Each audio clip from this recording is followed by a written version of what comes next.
Itong mga nakang araw, ako po ay nakapag-isip-isip na tumulong na lamang po sa investigasyon na to para po sa bayan. Narito po ako sa harapan nyo ngayon upang tumulong ng buong puso, abot ng aking makakaya, upang makapagbigay linaw sa katanungan sa investigasyong ito. Naintindihan ko po na hindi lang mainit ang isyong aking kinakaharap sa kasalukuyan. Mararamin po ang galit sa aming mga kasama sa DPWH dahil sa mga nabanggit na mga sinasabing katiwala sa aming ahensya. Hindi ko na po titingnan to. Ito po ay galing sa puso ko. Nangangamba po kasi ako sa seguridad ng pamilya ko. Ito pong aking salaysay ay marami pong mga tao na mababanggit at ako po ay humingi ng tawad sa mga tao na to, pero kailangan ko pong sabihin yung katotohanan. Nihiling ko lang po sa ating buting chairman, sa ating Secretary Justice po, na maproteksyonan po yung pamilya ko. Medyo napakabigat po ng mga babanggitin ko rito. At ito po ay malalaman po natin ngayong umaga. At ako po ay in good faith sa lahat po ng mga senador nandito, sa ating sekretary at sa mga nandito po lahat. Simulan ko na po ang aking inandang salaysay, Your Honor.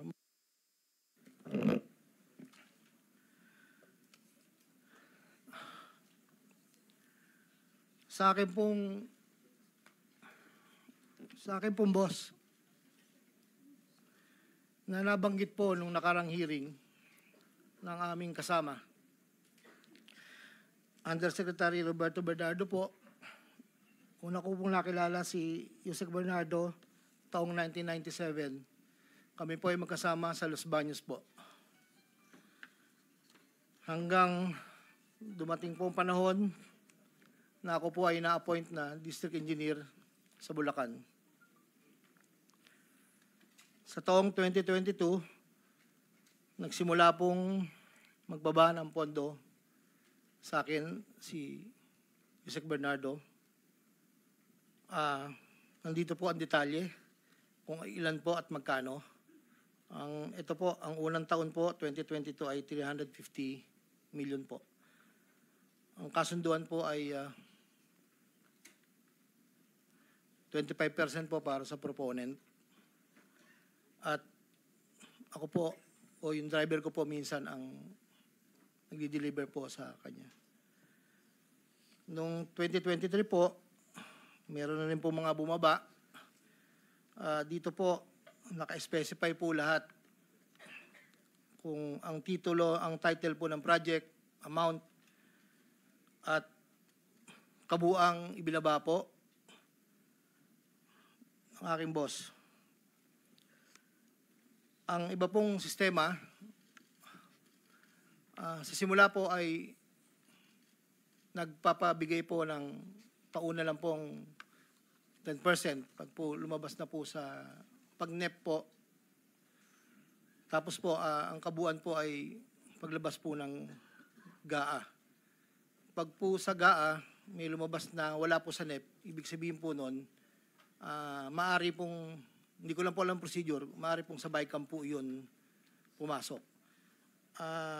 Andito po lahat po ang detalye sa aking sinumpang salaysay. At meron pa pong mga UA po, program allocations po yata yon na naibabarag po sa akin noong 2024. At hindi naman po lahat yun ay sari-sari pong project po yata yon.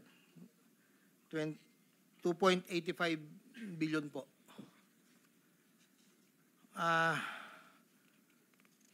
Yung pong sa 2024 na UA, bukod po yung meron pong BICAM and NEP.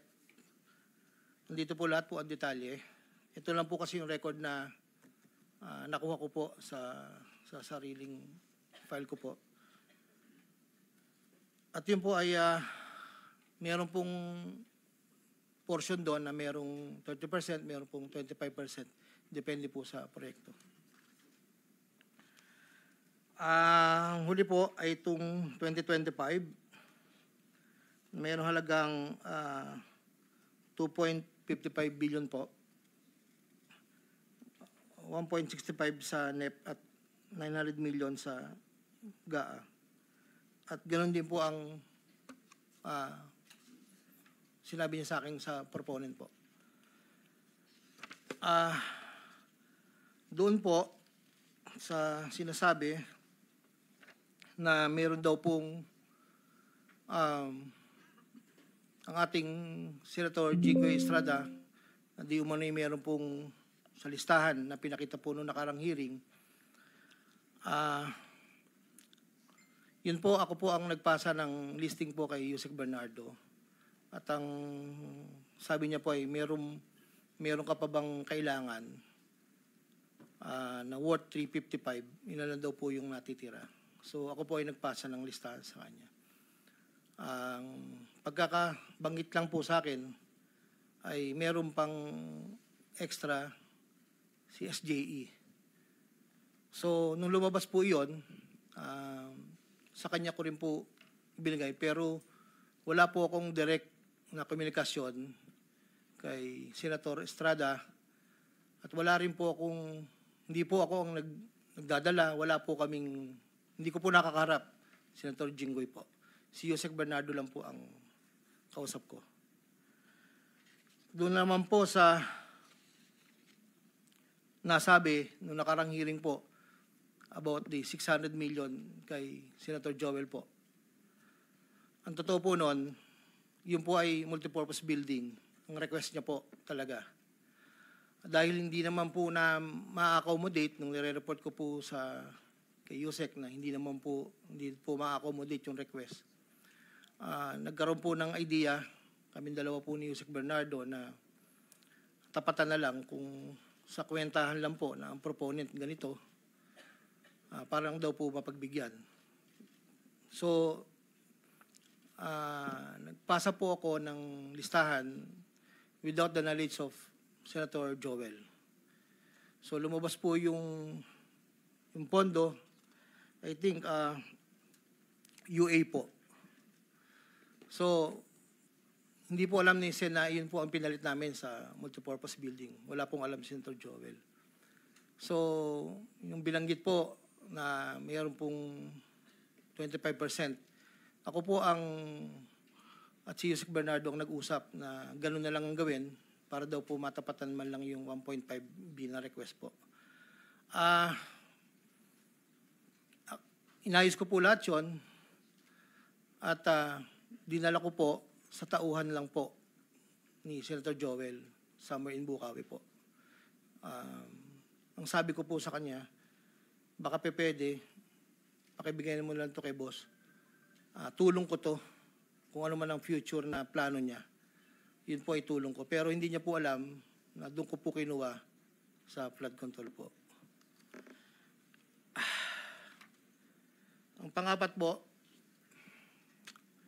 taong 2021,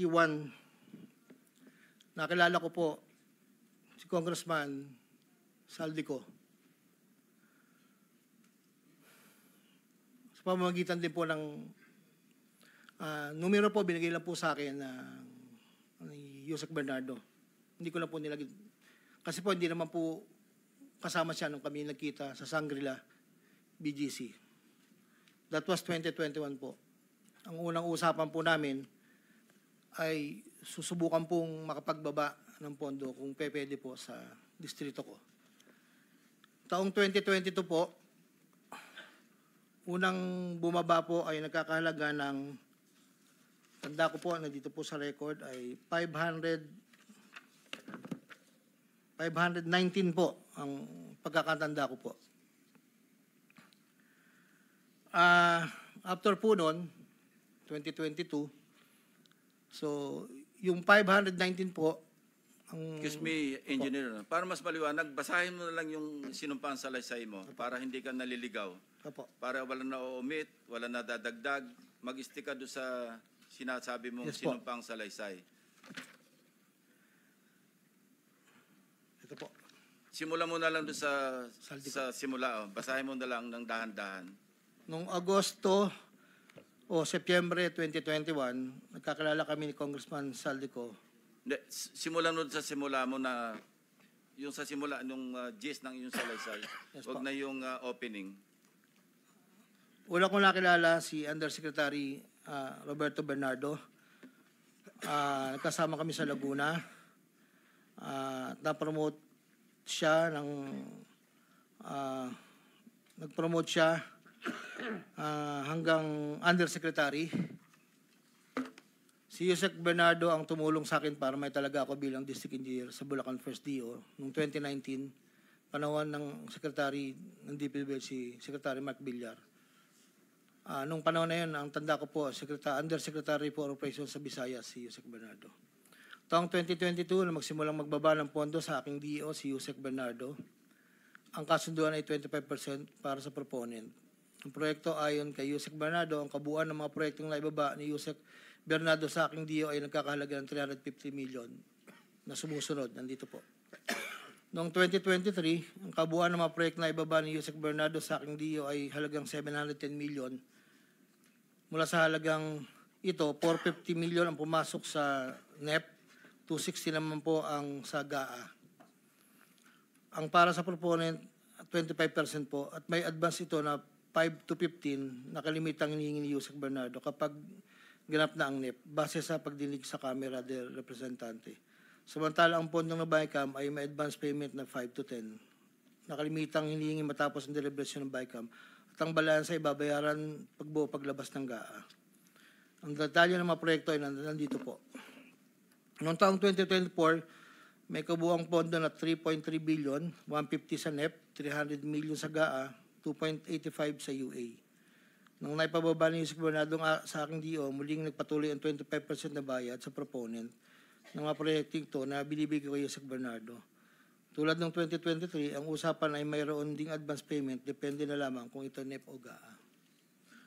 Kaya limitang inutusan ko ang aking driver na dalhin ang proponent kay Yusek Bernardo, minsan po sa parking ng Diamond Hotel. Ang detalye ng NEP 2024 ay may andito po nakasulat po. Ayon kay Yusek Bernardo, ang GAA insertions ng 2024 na magkakalaga ng 300 para po 300 million na para kay, sabi niya po sa akin, para kay Senator Bong Revilla na noon ay kumandidato bilang senador para sa 2025. Sinabihan ako ni Yusek Bernardo, Henry, kay Sed Bong yan, baka gusto mo tumulong sa kanya. Dagdagan mo ang proponent ko na bahala. Sinabi ko kay Yusek Bernardo, sige po boss, kaya po imbis na 25, naging 30 ang naging proponent doon po sa 3 project na nakalagay po dito. Ang project po ay construction of flood control structure along Angat River, Sipat Section Plaridel, construction of flood control structure along Angat River, Lumang Bayan, construction of flood control structure along Giginto River, Malis Section, Giginto. Ang total po ay 300 million po. Yun po ay ayon kay Yusek Bernardo. Never ko pong nakakausap si Senator Bong Revilla. Never po. Makikita sa listahan ng mga proyektong galing sa U8 2024 na hindi lamang flood control ang mga proyekto, subalit ang proponent ay naglalaro sa 25 hanggang 30%. Noong taong 2025 ay may kabuuang halaga na 2.55 billion ang naipababa ni Yusek Bernardo sa aking DO. Tulad ng mga nakaraang taon, ang proponent ay natiling 25% sa kabuuang halaga ng pondo na naibaba ni Yusek Bernardo sa aking DO. Ang detalye ng proyekto ay nandito po. Marami po ito.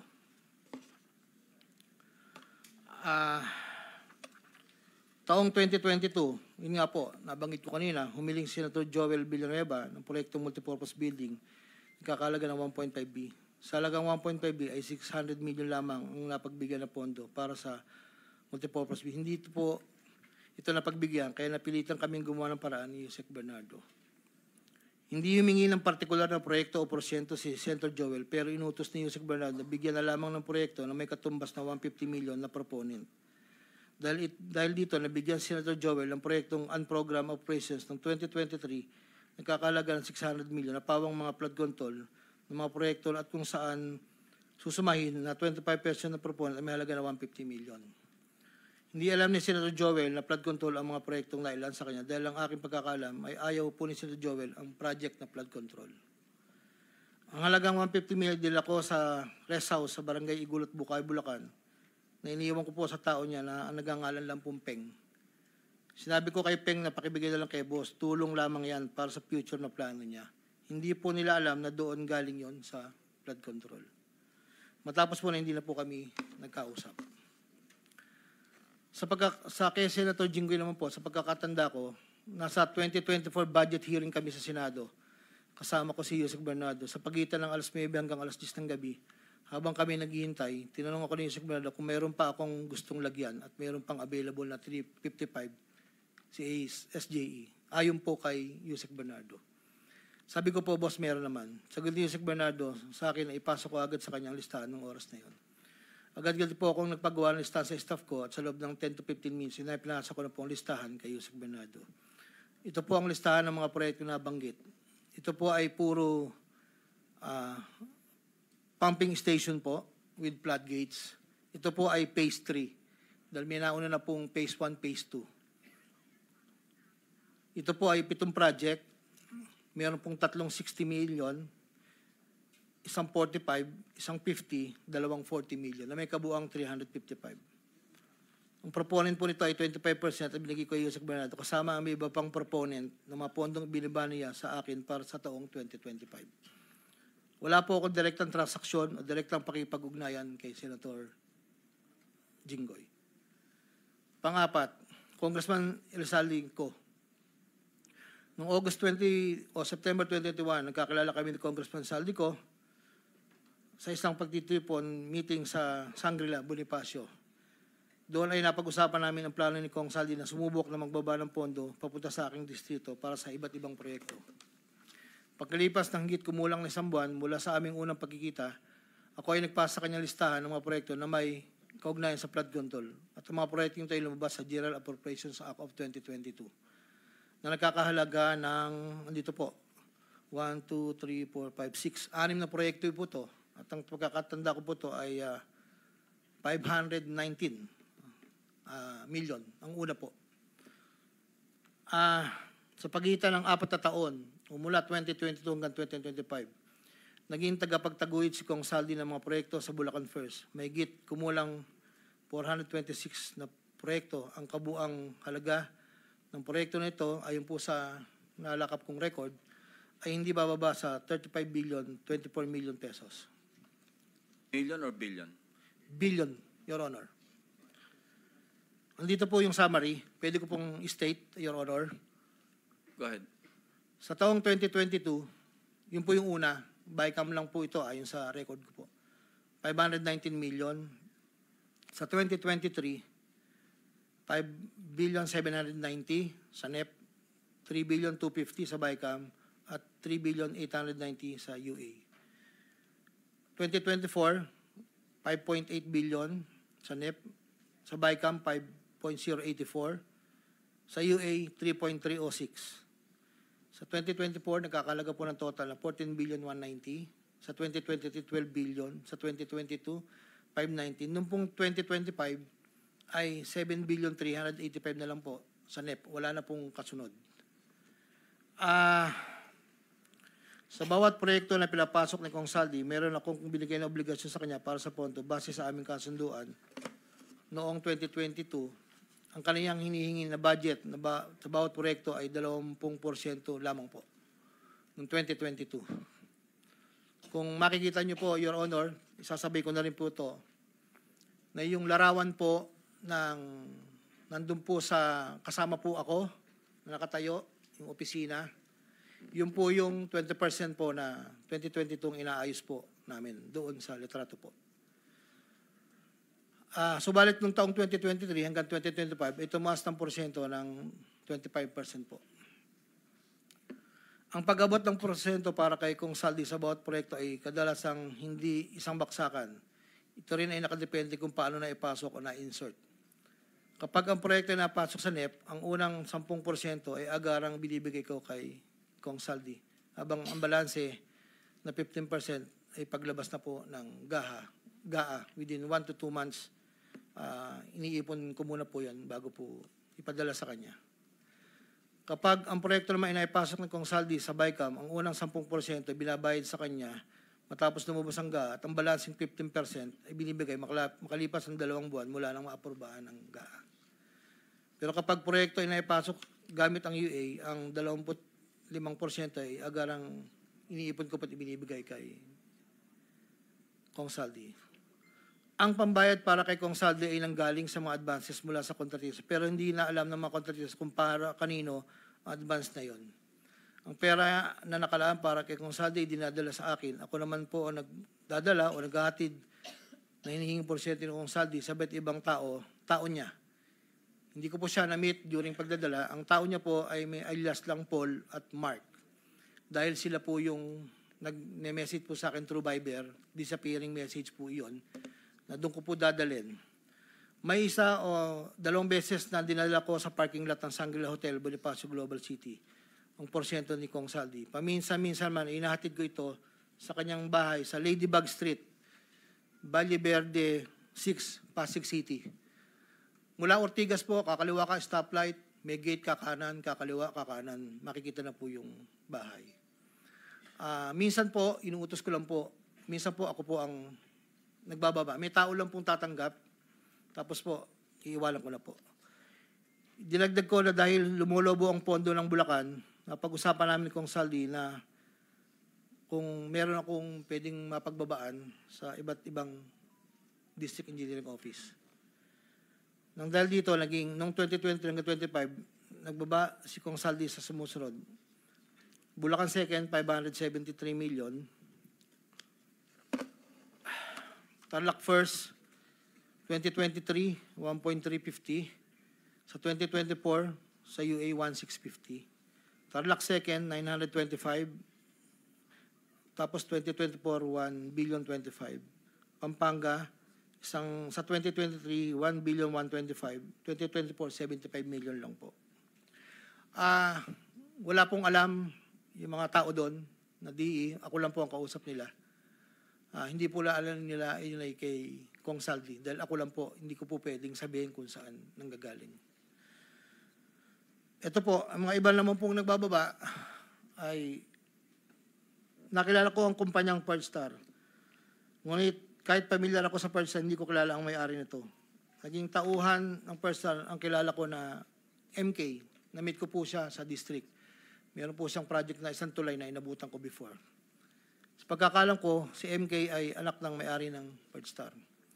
Nagkaroon ng pagkakataon ng 2020 na lumapit sa akin si MK na Pearlstar na nakiusap na humingi ng listahan para sa flood control.